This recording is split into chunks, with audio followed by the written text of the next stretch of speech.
بسم اللہ الرحمن الرحیم۔ السلام علیکم۔ حضرت سہل بن عبداللہ تستری رحمۃ اللہ فرماتے ہیں کہ ایک مرتبہ حضور سیدنا غوث اعظم رحمۃ اللہ عرصہ دراز تک اہل عراق کی نظروں سے اوجھل رہے۔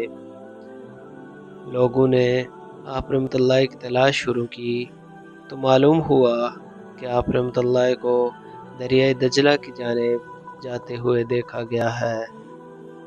جب آپ رحمۃ اللہ کو تلاش کرتے ہوئے لوگ دریائے دجلہ کے کنارے پہنچے تو دیکھا کہ آپ رحمۃ اللہ پانی پر چلتے ہوئے آ رہے ہیں۔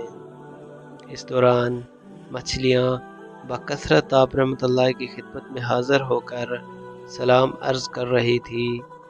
اس دوران نماز ظہر کا وقت ہو گیا اور ایک سبز رنگ کا سونے اور چاندی سے مزین مصلی نظر آیا جو کہ تخت سلیمانی کی مانند تھا، اور وہ مصلی دریائے دجلہ کے اوپر مولک ہو گیا۔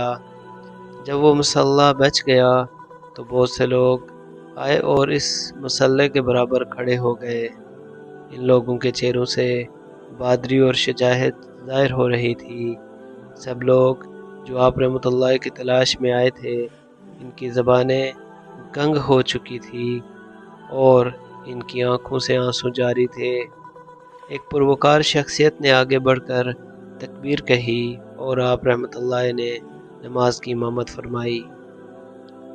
تو یہ تھا سیدنا غوث اعظم رحمۃ اللہ کا آج کا واقعہ۔ امید ہے آپ کو پسند آیا ہوگا۔ مزید اس طرح کی اسلامی ویڈیوز کے لیے ہمارے چینل کو سبسکرائب کریں، بیل آئیکن کو پریس کریں تاکہ آنے والی تمام ویڈیوز پر وقت آپ تک پہنچ سکے۔ دعاؤں میں یاد رکھیے گا۔ فی امان اللہ۔